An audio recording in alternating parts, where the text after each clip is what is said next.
السلام علیکم ورحمۃ اللہ وبرکاتہ۔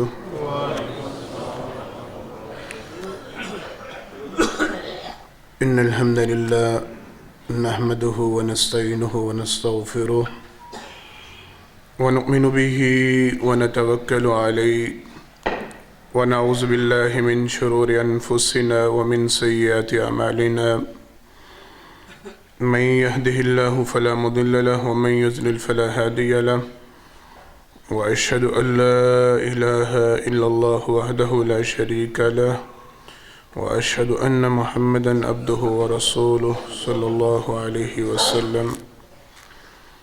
أما بعد فإن خير الحديث كتاب الله وخير الهدي هدي محمد صلى الله عليه وسلم وشر الأمور محدثاتها وكل محدثة بدعة وكل بدعة ضلالة وكل ضلالة في النار.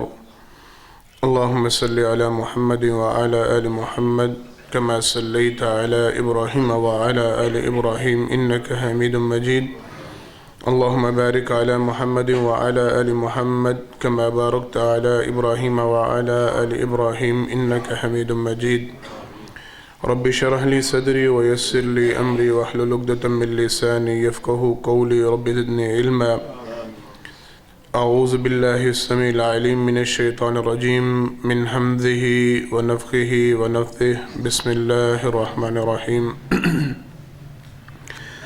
اتل ما اوحي اليك من الكتاب واقم الصلاة ان الصلاة تنهى عن الفحشاء والمنكر ولذكر الله اکبر. ہر قسم کی تعریفات حمد و ثنا اللہ رب العالمین کے واسطے خاص ہیں. انگن لا تعداد بے شمار درود و سلام ہوں امام الانبیاء حبیب کبریا جناب محمد مصطفیٰ صلی اللہ علیہ وسلم کی ذات گرامی پر. حضرات محترم، قرآن کریم کی جو آیت مبارکہ بھی تلاوت کی گئی ہے 21ویں پارہ کی پہلی آیت مبارکہ ہے. اللہ رب العالمین نے کچھ پیغامات اس آیت مبارکہ میں دیے ہیں. ہم نے آج جس موضوع پہ گفتگو کرنا ہے، مالک نماز ادا کرنے کا حکم دیتے ہیں اور ساتھ ہی اس کا فائدہ بتلاتے ہیں کہ ان الصلاۃ تنہی عن الفحشاء والمنکر. نماز کی ادائیگی یہ انسان کو گناہوں اور برائیوں سے باز رکھتی ہے. میں نے کچھ عرصہ پہلے تھوڑا سا اس موضوع کے حوالے سے وضاحت کی تھی. مفسرین محدثین اس آیت مبارکہ کی تفسیر میں سرور کائنات صلی اللہ علیہ وسلم کی طرف سے ایک فرمان کو نقل کرتے ہیں کہ آپ صلی اللہ علیہ وسلم نے فرمایا، وہ بندہ جسے اس کی نماز برائی اور بے حیائی سے نہ رکے وہ سمجھ لے کہ اس کی نماز اللہ کی بارگاہ میں قابل قبول نہیں ہے. آج اسی حوالے سے تھوڑی سی وضاحت کرنا ہے. قرآن کریم میں اور احادیث مبارکہ میں کچھ ایسے بد نصیب اور بدبختوں کا تذکرہ کیا گیا ہے. بڑی توجہ سے بات کو سنیے گا. یہ بڑے افسوس کا مقام ہوتا ہے اور بڑے ہی خسارے کی بات ہے کہ ایک بندہ عبادت کرے بھی، فریضہ ادا بھی کرے، وقت نکالے، محنت کوشش کاوش کرے، لیکن اس کے باوجود اسے بدلے میں کچھ نہ ملے، اس کی عبادت کو قبول نہ کیا جائے. یہ انتہائی خسارے کی بات ہے، انتہائی نقصان کی بات ہے. قرآن کریم میں اور احادیث مبارکہ میں اللہ کی طرف سے ان معاملات کی وضاحت بڑے کھلے انداز میں کر دی گئی ہے. مسلمانوں کو اس حوالے سے مکمل تعلیم دی گئی ہے، روشناس کروایا گیا ہے کہ وہ کون سے اعمال ہیں یا کون سے بدنصیب ہیں جن کی عبادتوں کو اللہ قبول نہیں کرتے. جو نمازیں پڑھتے ہیں لیکن اللہ کو ان کی نمازوں کی ضرورت نہیں، اللہ ان کی نمازوں کا ان کو بدلہ جزا نہیں دیتے، اور جب نماز اللہ کی بارگاہ میں قابل قبول نہیں تو اس کا واضح مطلب ہے پھر وہ نماز فائدہ بھی کوئی نہیں دے گی، وہ نہ کل قیامت کے دن کام آئے گی، نہ وہ برائی سے بے حیائی سے روکے گی، اس کا قطعاً انسان کو کوئی فائدہ نہیں ہوگا۔ آج اسی حوالے سے بات کرنی ہے۔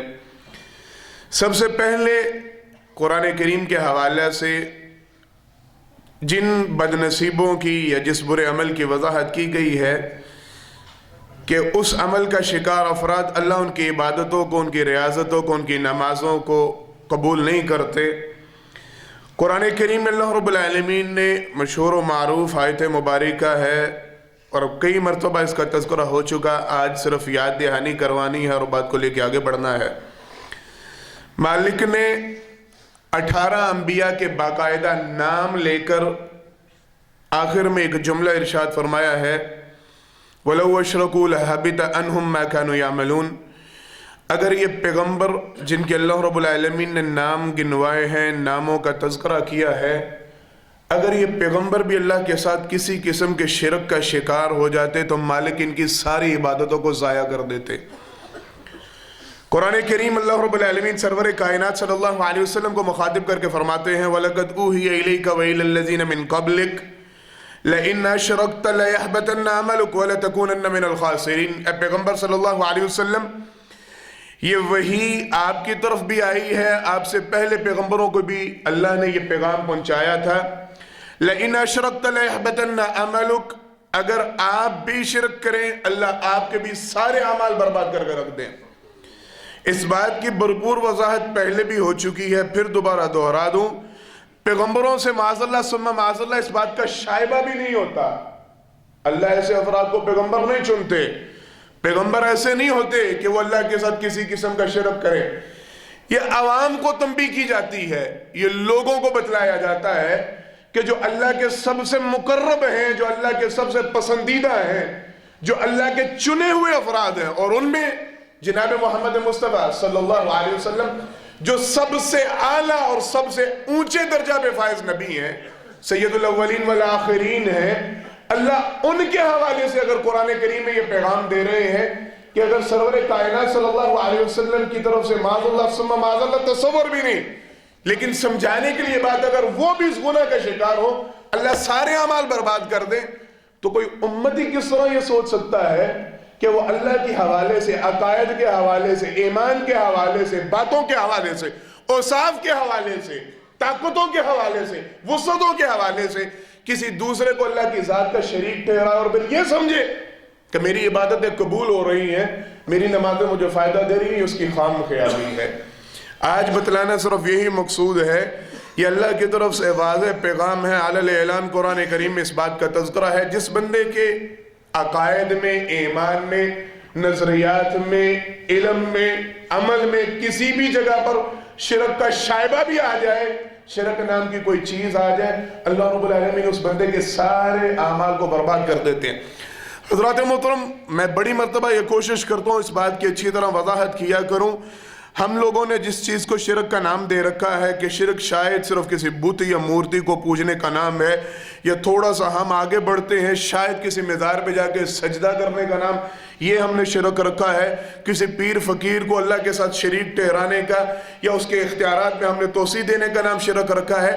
شرک صرف یہیں تک محدود نہیں، سرور کائنات صلی اللہ علیہ وسلم کی حدیث مبارکہ میں جب بھی اس حوالے سے گفتگو کرتا ہوں لازماً سناتا ہوں، آج پھر دہرا دوں، کسی بھی ذات، کسی بھی بندے، کسی بھی چیز کو کسی قسم کا نفع و نقصان کا مالک سمجھنا یہ اللہ کی ذات کے ساتھ شرک ہوتا ہے۔ کسی کو منحوس قرار دینا، کسی کو کسی نقصان کا ذمہ دار ٹھہرانا کہ اس کی وجہ سے ہمارے ساتھ یہ معاملہ بنا ہے، اس کی وجہ سے ہمیں یہ فائدہ پہنچا، یہ اس کی وجہ سے ہم نے اس نقصان کا سامنا کرنا پڑا، یا عقائد میں، عمل میں یہ بات آ جائے، یہ بات میں وضاحت کیا کرتا ہوں، بات ہو ایمان اللہ پہ ہے، دینا اللہ نے ہے، سب چیزوں کا مالک وہی ہے، جی سارا ایمان ہے، سارا ایمان ہے، لیکن اذان کو اپنے کانوں سے سنتا ہے، بڑی توجہ کے ساتھ اذان کو اپنے کانوں سے سنتا ہے، کہتا ہے مجھے پتہ ہے رازق میرا رب ہے، رزق رب نے دینا ہے، لیکن اگر کماؤں گا نہیں تو کھاؤں گا کیسے؟